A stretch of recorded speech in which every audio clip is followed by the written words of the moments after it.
the World Bank named Cambodia an Olympian of growth, it paid respect to what Cambodia had achieved over a period of nearly 2 decades. Cambodia has consistently outperformed most other economies in terms of growth for the past 15 years. Situated in the heart of Indochina, in Southeast Asia's dynamic center, Cambodia has turned into one of the world's fastest growing economies. The economic growth in Cambodia started in 1998 when the Khmer Rouge laid down their arm and fully integrated with the Cambodian government. So since 1998, we have a solid political stability, a solid macroeconomic stability that in turn can create the growth of an average of 9.4% in the last decades. With a GDP of about $16 billion, Cambodia is still a relatively small economy. But it is also highly dynamic, with an open market approach and friendly investment climate. And growth is expected to continue at a rate of 7 to 8% per year. We're a small country compared to our neighbors, but we have a better investment environment than, I would argue, than either Vietnam or Thailand. When we entered the WTO in 2004, we pretty much liberalized the economy. And if I look, right, with the minor exception of foreign land ownership that constitutionally we cannot change the constitution, foreigner cannot own land on their own, right? But aside from that, most of the rest of the economy is wide open.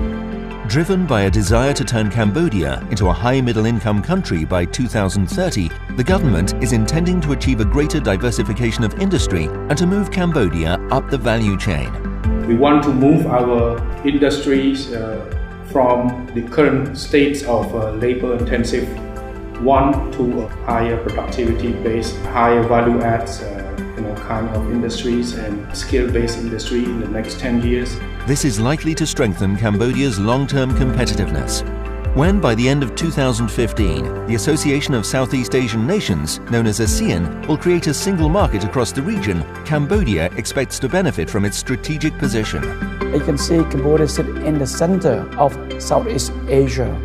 So the investor can use Cambodia as a platform, a production center to serve the ASEAN with a consumer of 600 million consumers. As growth and development accelerates across sectors, Cambodia is set to consolidate a strong position, regionally and globally. Cambodia's banking sector reflects the economy's fast growth.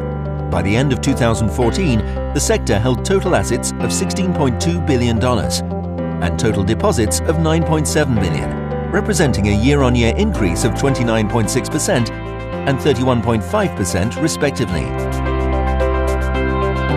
Banks lent a total of $10.8 billion to customers in 2014, up 33.7% year-on-year, and profits in the banking sector rose by 30% to $311 million.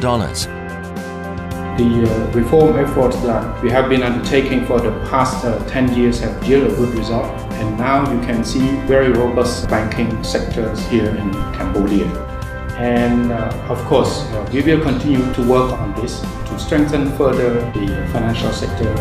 The total number of commercial banks in Cambodia has grown rapidly over the past 5 years, attracting many foreign banks, such as ANZ, Standard Chartered and Maybank. If you look at all the post-war country in the world, Cambodia is probably the only country who has been able to attract so many foreign banks.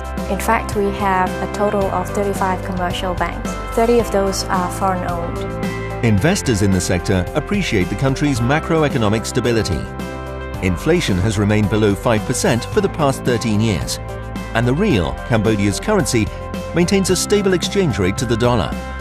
Investors also appreciate the opportunities offered by a growing middle class, the rise in collateral projects, and the need to finance the reconstruction of the country's infrastructure. Maybank, a regional bank with presence in all 10 ASEAN countries, first came to Cambodia in 1993. By embracing diversity and inclusiveness and providing financial services with a humanizing touch, Maybank has gained a place in the Cambodian community. Our priorities is to help our customers and our employees to grow, to help our customers to expand their business in Cambodia and beyond, and to accumulate wealth. and helping our employees to acquire knowledge and skills so that they will be able to face the challenges in the banking industry in the region and not just in Cambodia. From financing clients' first homes to helping small businesses grow and expand across the region, Maybank aspires to continue being a part of Cambodia's development for years to come. We do not just serve local Cambodian, we also help MNCs and foreign investors who want to invest or expand their business into Cambodia. Current priorities for Maybank, as for other banks in the market, are the consumer and SME segments. With large parts of the population still without access to financial services and an increasingly dynamic SME sector, banks are seeking to tap into these markets by developing new services and growing the bank network into rural areas. The Foreign Trade Bank of Cambodia, Cambodia's first and foremost local bank, is deeply rooted in this culture and appeals to both local and foreign customers. Established in 1979 as a state-owned subsidiary of the National Bank, FTB was privatized in 2005 with great commercial success. Over the past 9 years since the privatization, total asset grew tenfold, total deposit tenfold, shareholders' equity almost fivefold, and the number of employees twofold. FTB has pioneered e-banking and other innovative technologies in Cambodia and is now moving to the e-commerce sector and to mobile banking, targeting a young and forward-looking clientele. Currently the fifth largest bank in Cambodia, FTB is confident about the bank's positioning. Combining a good knowledge of the market, because we were the first bank to be established here in Cambodia, and ability to deploy new products would make us the bank of choice for any regional or global player who wants to enter Cambodia. As Cambodia's economy develops further, the demand for more and better financial products will continue to grow. The banking sector will play a key role in Cambodia's future development. Cambodia's economic growth comes with the thirst for energy. Demand for electricity is on the rise and expected to double by 2020. But supply is only recently beginning to meet demand. Investment in power generation is creating new capacities and the transmission network is being extended. The EAC, the sector's regulatory body, now expects electricity supply to be guaranteed throughout the country and at lower costs. We expect that in 2020, all villages in Cambodia will be electrified. And I think around 60% to 65% of the household in Cambodia should be provided by the source from National Grid. State-owned EDC, in charge of the national grid and the supply of energy throughout the country, plays a key role. We're going to play our part from increased supply, reliability and quality supply, to expanding the transmission line networks, sub-transmission line network, distribution networks, plus intervention in area beyond our own distribution control. Much progress has been made increasing domestic power generation. The growth has been, to us, quite impressive. Starting from 103 megawatt in the system in 2000, and now we have more than 1,300, almost 1,400 megawatts and rising. To me, this is a huge step forward. Development of the power sector drives Cambodia's economy with significant impact also on job creation. Cambodia's dynamic building and construction sector profits from better energy supply and is itself a major force for development. Following a period of contraction during the world economic crisis, the sector has returned to full form. For the past 5 years, construction has seen remarkable growth, driven by increasing investment and public sector spending. In 2014 alone, Cambodia's construction sector attracted total investments of $2.5 billion. More than 550 construction companies, domestic and foreign developers are active in Cambodia. Any visitor to Phnom Penh today will be amazed at the robustness of what's going on. We have major companies here that are doing big projects, shopping malls. Aeon Mall opened in 2014, but we have Hong Kong Land doing their own mall. We have Japanese, Koreans, others here doing their own malls. Office buildings are going up all over the landscape. This rapid expansion in the construction sector indicates a substantial boost in investors' confidence in the economy. It's really quite a dramatic development. now, and in many ways we're catching up with other cities in Southeast Asia.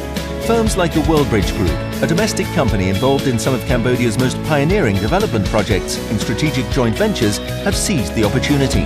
Cambodia at this stage is the right destination at the right timing, because having a country which is emerging, having a country which is in a catching up mode is a great opportunity.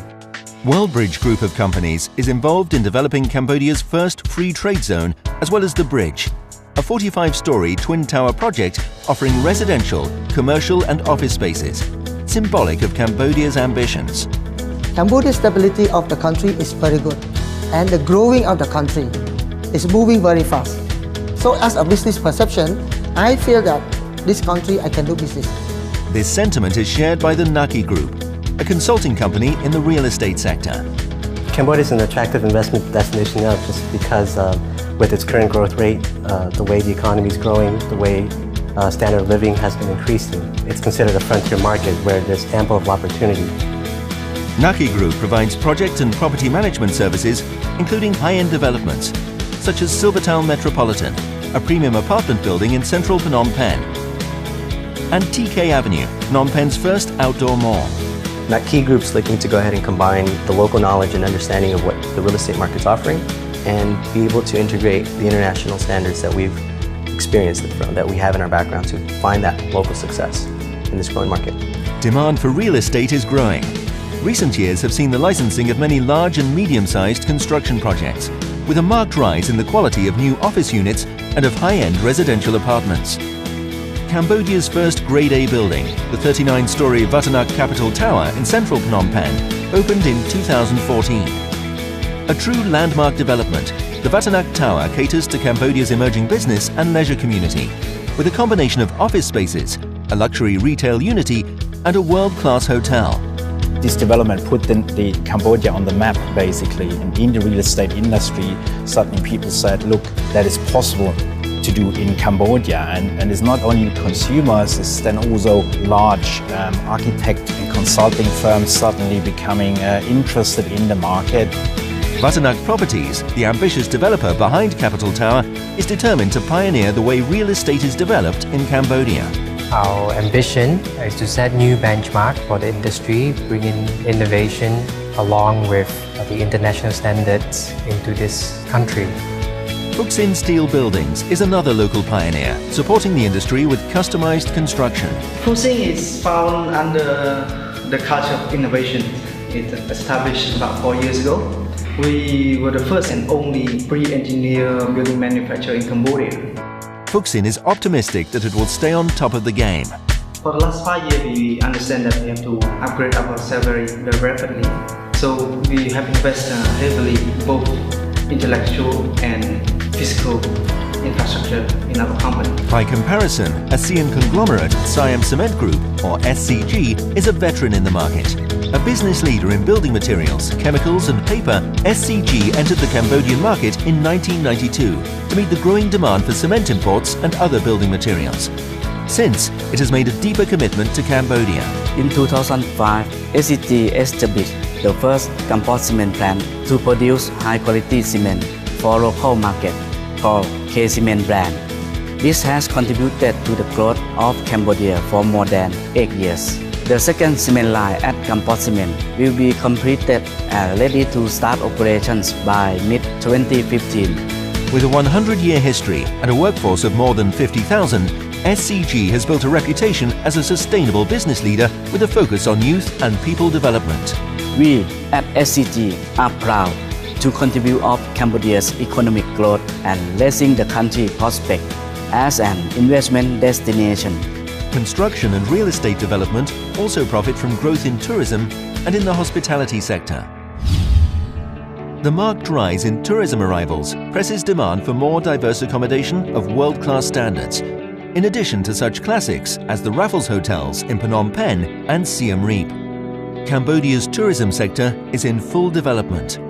2 decades of economic and political stability have transformed the country's image abroad, drawing an increasing number of travelers to discover what makes Cambodia so very special. Cambodia is the newest tourist destination in Asia. Cambodia is one of the cultural and natural tourist destination in the region. In 2014, 4.5 million tourists visited Cambodia, compared to less than 200,000 visitors 2 decades ago. Tourism has become the country's second largest source of income, contributing 16% to GDP. Cambodia have a good quality of tourism product provided to tourists with a reasonable price. The challenge for Cambodia is to make this growth benefit the country as a whole. In 2012, the government adopted a framework strategy for the responsible and sustainable development of Cambodian tourism. Our strategy is how to develop Cambodian tourism in a sustainable manner, contribute to the poverty alleviation and to the climate change.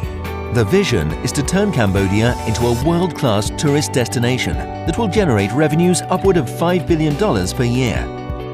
To achieve this goal, the government encourages cooperation with the private sector and with development partners. Tourism is the window and the door to open to other fields of cooperation, to other fields of investment. Investors such as Nagacorp, now a listed company on the Hong Kong Stock Exchange, were early to recognize the country's potential. From the time our company came to Cambodia, started in 1995, economic progress has been significant. The company runs Naga World, a luxury casino hotel in the capital Phnom Penh, combining business, leisure and entertainment facilities. Hugely successful, a significant extension to the complex, known as Naga 2, is currently underway. We currently have 700 hotel rooms. We're going to add another 1,000 rooms. An amphitheater that holds 2,500 people that can be used for conferences and conventions. We're going to add additional gaming facilities. Functionally, we're going to double the existing size of the current Naga. Nagacorp has also partnered with Basaka Air, a Phnom Penh-based carrier, to provide better flights to Cambodia. And it is planning a private terminal at Phnom Penh to service VIP customers from the region. The high-end or VIP junket play, as it's known in the industry, is very competitive. So we raised about $150 million to augment our private aviation unit out at the Phnom Penh airport. Naga World's strong growth and development also has significant local impact. Our strategy over the next 5 years will also allow for some real local growth. Currently, 2014, we employ about 5,400 people. I think we're probably the largest private sector employee in Cambodia. With Naga City Walk and the addition of Naga 2, by 2018, we expect to have over 10,000 employees. Employee relations are of major importance for Naga World, in a business where much depends on the quality of customer service. Some of the things that we've done in recent years in terms of wage increase, focusing on labor relations, all of that has served us well, and it will serve us well, obviously, in the development of our strategies over the next few years. In 2012, it founded Naga Academy, offering comprehensive apprenticeship-based training for the hospitality sector. 1,000 students have since been trained, finding employment either at Naga World or elsewhere in the sector. As part of its corporate social responsibility program, Naga World also supports local schools, education and sporting activities. And it is the largest private sector donor to the Cambodian Red Cross. Nagacorp has always maintained as a priority to be a socially responsible company, and very important for us to integrate into not only the business community, but the community and country as a whole. Nagacorp sees close links between its own strategy and government objectives. When it comes to the growth of tourism, our success is very much tied to the success of the country in developing this particular sector. What makes Cambodia a traveler's paradise is the diversity of its tourism offer, from the urban center of Phnom Penh to the historic sites in Siem Reap, Angkor, and the pristine beauty of a tropical coastline. The Angkor region, near modern-day Siem Reap, remains the country's most visited destination. Once the seat of the powerful Khmer Empire, Angkor is today one of the largest recognized World Heritage Sites, covering an area of more than 400 square kilometers. Angkor is a symbol of Cambodia. Angkor represents the soul of Cambodian people. And you can see first importance of Angkor is symbolized in the national flag. Our goal is very important for Cambodia as the spiritual and also as the reflecting the high culture of Cambodia from the past. Other parts of Cambodia are also now being developed, including the Tonle Sap Lake, the Cardamom Mountains, and the country's southern coast. We're now getting interest in major hotel chains to set up hotels in Sihanoukville and also in Kep and in Rim, other places on the southern coast. The islands are very beautiful and undeveloped. So we're getting this kind of interest right now so that we can develop the seafront much like Thailand and Vietnam and Indonesia and other countries in the region have done. One of the biggest challenges to further growth is the demand for skilled labor. The government is working towards improving school curricula to match skills with the demands of the market. By working with all the key stakeholders, NGO, private sector, government official, we will be able to create a new school model that will attract the best and the brightest young Cambodians to work and then to pursue their further training. The Salabai Hotel and Restaurant School in Siem Reap is an NGO that prepares young Cambodians from disadvantaged backgrounds for a career in the hospitality industry. Working in close partnership with the Heritage Suites Hotel, Salabai trains about 100 young students each year, free of charge. By 2017, this number is planned to rise to 150 students per year. Graduates tend to find employment in the sector within 6 weeks after graduation. Similarly, the Shintamani Foundation operates a school of hospitality in Siem Reap, training underprivileged young Cambodians in all aspects of hotel operations. Supported by the Shintamani Club and Resort, training is free of charge, providing young Cambodians with skills to secure employment in the local industry. In 2013, the Shintamani Foundation expanded its training program by setting up a farming development center, teaching young villagers in the surrounding countryside effective farming techniques. This connects with government objectives of strengthening the country's agricultural sector. As Cambodia agriculture move up the value-added chain, and farmer should be modernized, require more skill, more knowledge. We need to produce more specialists in agriculture. In contrast to the more recent development of the tourism sector, agriculture is a traditional pillar of the Cambodian economy. It still employs about 70% of Cambodians, mostly in rural areas, and accounts for roughly 30% of GDP. Cambodia is rich in natural resources. It has one of the most productive freshwater fisheries in the world, and abundant arable land, which is traditionally used for crops such as rice, tapioca, rubber, and tropical fruits. But lack of investment has held back production, processing, and exports. New policies promise change, most notably in Cambodia's growing rice sector. Rice grown in Cambodia, but you need more than just farmer growing rice. You need infrastructure, you need irrigation, you need road access, right? And all these things require budget. The government prioritizes development of the rice sector to make Cambodia a major rice exporting country and has set an ambitious target of 1 million tons of milled rice for export by the end of 2015. By setting a high target, we have to think of a way, an innovative way, or any other way that we can improve the efficiency and effectiveness of the rice supply chain so that we can reach that target. The country has sufficient capacity to establish itself among the top 5 milled rice exporters in the world. We produce about 10 million tons of paddy, and we have about 2 million tons of milled rice surplus that can be exported. And so far we only export about 400,000 tons of that. So there's still a lot of room for Cambodia to export more.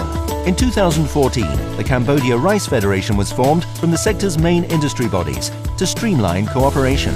One of the major tasks for the federations is to make sure that we establish a strong platform that allow all the stakeholders, from farmers to millers to exporters, to build trust, to keep that trust along the rice chain. Already, investment in modern milling systems has raised the quality of rice to international standards.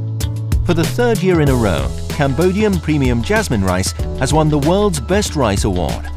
Cooperation with foreign investors is to bring further modernization. We want to work with the best cutting-edge technology companies who can provide not just the solution to fix a problem, but also visions of what agriculture or rice sectors can be in the future. There are currently very clear opportunities in Cambodia's rice sector. In terms of milling capacity, we do have enough. But in terms of other parts of the chain, like make sure the seeds are good seeds, make sure that we have enough drying facility, make sure we have enough warehouse facilities. These are the parts that we're lagging.